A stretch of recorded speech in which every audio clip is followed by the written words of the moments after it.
Yo, yo. Assalamualaikum warahmatullahi wabarakatuh. Perkenalkan, kami dari kelompok 2 izin untuk menyampaikan hasil diskusi kami mengenai strategi pembelajaran berdiferensiasi.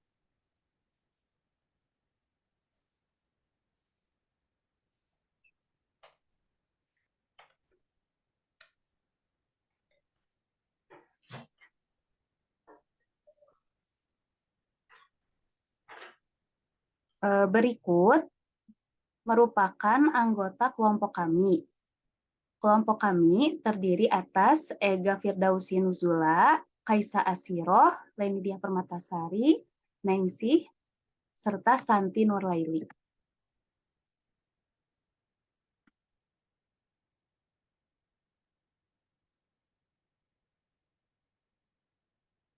Saya, Leni, akan menjelaskan mengenai pembelajaran berdiferensiasi. Pembelajaran berdiferensiasi adalah usaha untuk bisa menyesuaikan proses pembelajaran di kelas untuk dapat memenuhi kebutuhan dari peserta didik.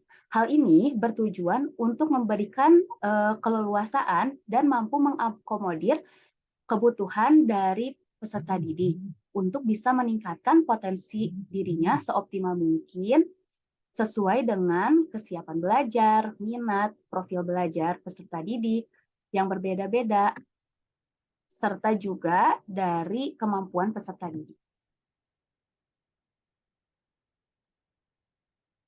Nah, berikut adalah aspek-aspek dari pembelajaran berdiferensiasi. Aspeknya terdiri dari 4 aspek. Yang pertama, ada aspek konten atau isi. Konten atau isi ini berkaitan dengan penyusunan materi sesuai dengan kebutuhan peserta didik, baik dari segi kesiapan belajar, minat, serta profil belajar. Kemudian berkaitan dengan proses. Proses ini berkaitan dengan cara guru dalam mengajarkan materi yang disesuaikan dengan strategi pengajaran dan juga kemampuan peserta didik. Kemudian ada aspek produk. Nah, untuk produk ini berkaitan dengan hasil karya dari peserta didik yang bervariasi sesuai dengan karakteristiknya. Nah, namun tetap mengacu pada tujuan pembelajaran yang sama. Jadi walaupun misalnya produknya yang dihasilkan berbeda, tetapi capaian atau tujuan pembelajaran dari peserta didik tetap sama. Kemudian ada lingkungan belajar. Lingkungan belajar berkaitan dengan kondisi lingkungan pembelajaran yang dapat mengoptimalkan kondisi peserta didik secara fisik maupun psikologis sehingga dari keempat aspek diferensiasi tersebut dapat mendukung proses pembelajaran untuk menjadi lebih optimal. Selanjutnya, untuk strategi pembelajaran berdiferensiasi akan dijelaskan oleh Saudari Ega Firdausi Nuzula. Kepada Saudari Ega Firdausi Nuzula, dipersilakan. Baik, terima kasih. Saya akan melanjutkan tentang strategi pembelajaran. Jadi kita sudah tahu apa sih pembelajaran berdiferensiasi dan aspek-aspek apa yang harus diperhatikan. Nah, sebagai seorang guru, penting untuk mengetahui apa sih strategi pembelajaran yang pas. Nah, strategi pembelajaran itu sendiri itu apa sih? Jadi strategi pembelajaran itu teknik, metode, atau perencanaan mengenai kegiatan atau interaksi di dalam kelas agar pembelajaran itu dapat berlangsung secara efektif dan mencapai target atau tujuan pembelajaran yang sudah ditentukan sebelumnya. Selanjutnya,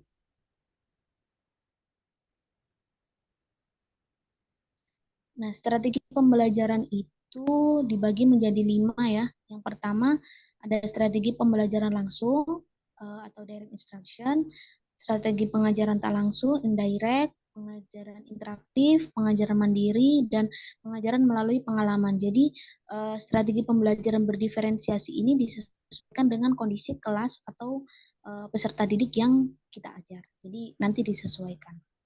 Jadinya, berikut ini merupakan salah satu contoh model-model pembelajaran yang sudah biasa kita kenal ya.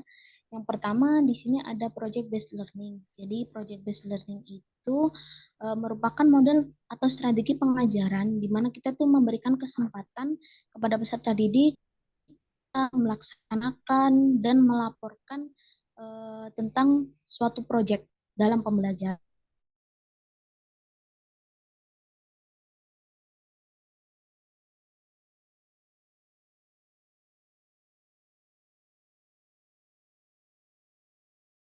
Mencari informasi dari media mana saja.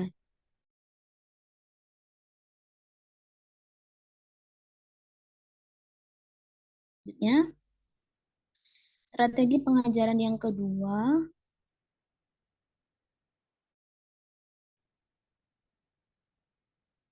ada group discussion. Jadi dari namanya saja ya, small group discussion berarti diskusi dalam kelompok kecil. Di sini strategi pengajaran ini biasanya digunakan untuk kelompok kelas yang besar. Jadi, agar pembelajaran itu efektif, maka mereka dibentuk dalam kelompok-kelompok kecil, kelompok diskusi kecil.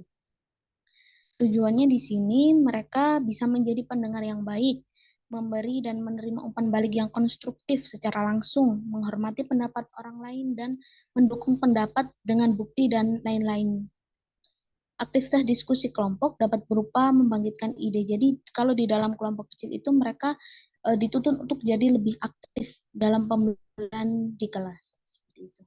Selanjutnya akan saya kembalikan kepada Saudari Leni. Baik, terima kasih. Selanjutnya untuk strategi pembelajaran akan disampaikan oleh Saudara Kaisa Asiro. Kepada Saudari Kaisa Asiro, dipersilakan.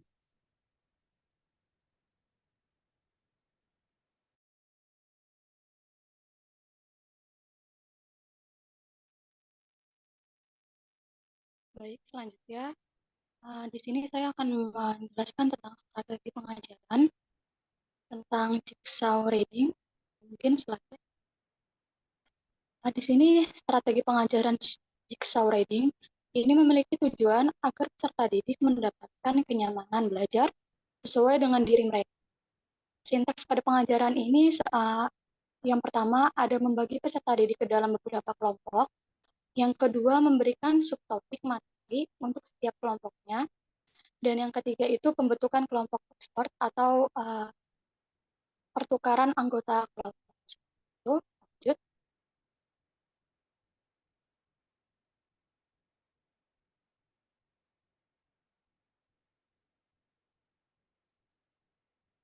Baik, kemudian ada strategi pengajaran problem-based instruction, yaitu pembelajaran ini merupakan strategi yang menunjang keterlibatan peserta didik untuk melakukan pembelajaran dan pemecahan masalah yang dihadapi. Strategi ini melibatkan pemerolehan informasi dan pengembangan pemahaman mengenai peserta didik, mengenai topik-topik yang diajarkan di kelas, sehingga mereka belajar dengan cara yang tepat untuk mengkonstruksikan kerangka masalahnya, kemudian mengorganisasikan dan menginvestigasikan masalah.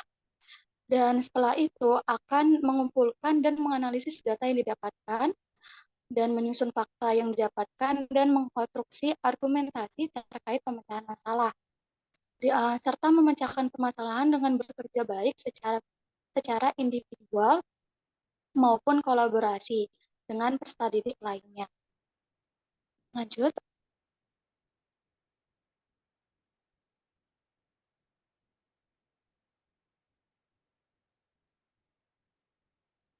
Baik, di sini contoh strategi pembelajaran berdiferensiasi yang diambil kelompok kami yaitu strategi dari Jigsaw. Strategi pembelajaran dari Jigsaw, materi, daur, biogeokimia, ekologi, dan keanekaragaman hayati. Capaian pembelajarannya, peserta didik memiliki kemampuan untuk responsif terhadap isu-isu global dan berperan aktif dalam memberikan penyelesaian masalah. Kemampuan tersebut antara lain mengamati, mempertanyakan, dan memprediksi, merencanakan dan melakukan penelitian, memproses, dan menganalisis data dan informasi, mengevaluasi dan merefleksikannya, serta mengkomunikasikan dalam bentuk proyek sederhana atau simulasi visual menggunakan aplikasi teknologi yang tersedia terkait dengan energi alternatif, pemanasan global, pencemaran lingkungan, nanoteknologi, bioteknologi, kimia, dan kehidupan sehari-hari, pemanfaatan limbah dan bahan alam, pandemi akibat infeksi virus. Semua upaya tersebut diarahkan pada pencapaian tujuan pembangunan yang berkelanjutan melalui keterampilan proses, juga dibahas dan profil pelajar Pancasila. Baik, ini akan dilanjutkan oleh Saudara Desi. Kepada Saudara Nengsi, dipersilakan. Baik, terima kasih.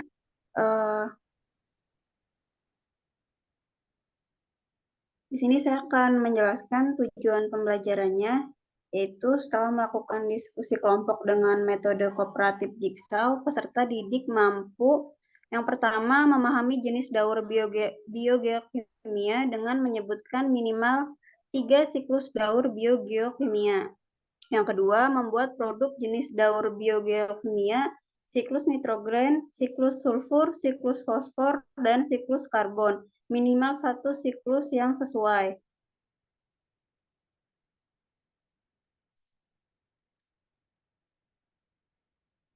Nah, berikut diferensiasi konten. Kita akan memetakan menjadi 5 kelompok. Yang pertama, kelompok 1, kita akan memberinya siklus hidrologi. Yang kedua, kelompok 2, siklus karbon. Yang ketiga, kelompok 3, siklus nitrogen. Dan kelompok 4, siklus fosfor. Serta kelompok 5, siklus sulfur.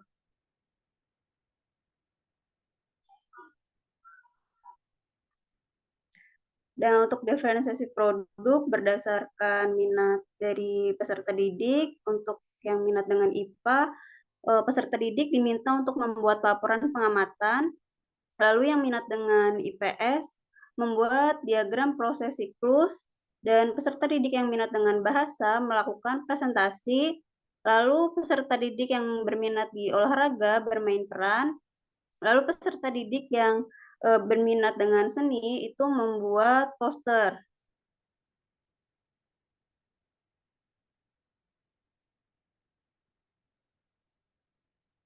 Selanjutnya yaitu langkah-langkah Jigsaw diferensiasi produk.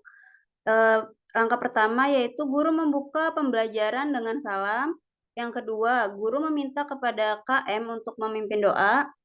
Yang ketiga, guru menanyakan kabar dan memberi motivasi kepada peserta didik. Yang keempat, guru menanyakan kesiapan siswa dalam belajar dan menanyakan apakah siswa sebelumnya sudah belajar. Yang berikan pertanyaan pemantik yang berkaitan dengan materi yang akan dibahas hari ini.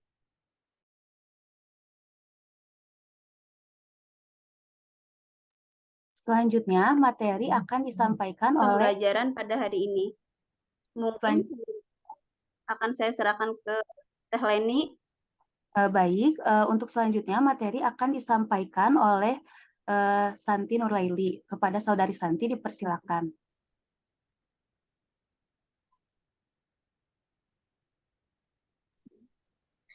Nah,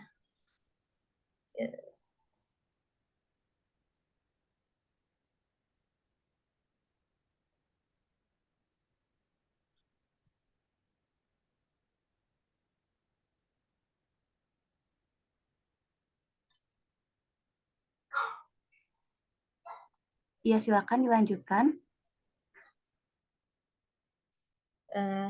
ya, ini tampilan layarnya mohon di itu Teh.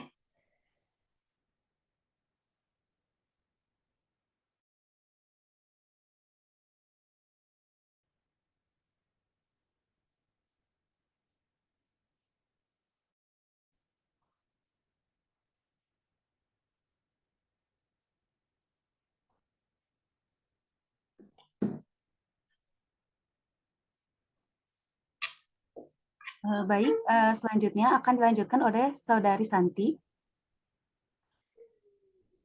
Nah, untuk yang selanjutnya mengenai langkah-langkah Jigsaw diferensiasi untuk kegiatan inti. Yang pertama, saat siswa dibagi dalam kelompok kecil yang disebut juga sebagai kelompok inti, di mana beranggotakan 5-6 orang.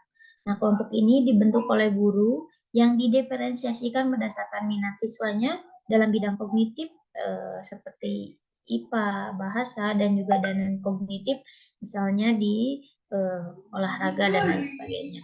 Nah, yang kedua, siswa berdiskusi menggunakan metode jigsaw.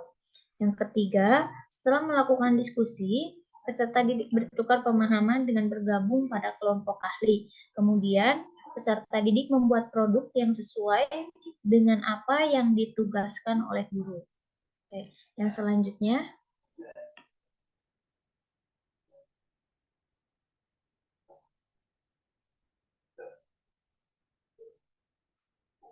Nah, yang selanjutnya ada kooperatif jigsaw, diferensiasi konten dan produk. Untuk diskusinya yaitu setiap kelompok mencari informasi mengenai siklus yang telah ditentukan oleh guru, kemudian membuat penugasan berupa pemahaman terhadap konteks dan juga produk sesuai arahan dari guru. Setiap anggota kelompok berdiskusi dan memahami konten dan produk yang dihasilkan dari proses diskusi.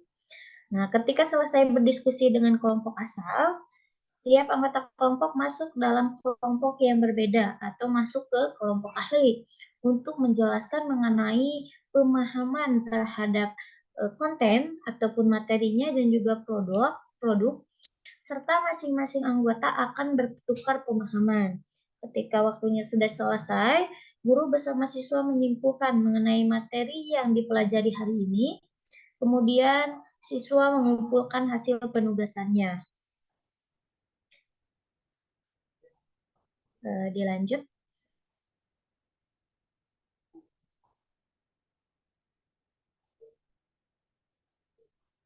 Nah, untuk langkah-langkah jigsaw diferensiasi di ketiganya yaitu ada penutup, di mana di penutup ada langkah-langkah yang memang harus dilakukan oleh guru. Yang pertama, guru membimbing siswa untuk menyimpulkan hasil pemahaman yang telah diperoleh. Yang kedua, siswa mengumpulkan hasil produk maupun konten yang telah dibuat. Dan yang ketiga, guru menyampaikan rencana untuk pembelajaran selanjutnya. Yang keempat, guru menutup pembelajaran dengan doa. Oke, mungkin sekian dari aplikasi pembelajaran diferensiasi. Saya kembalikan ke moderator. Silakan, Telemi. Baik, mungkin sekian penjelasan mengenai strategi pembelajaran berdiferensiasi. Semoga materi yang kami sampaikan bisa bermanfaat. Wassalamualaikum warahmatullahi wabarakatuh.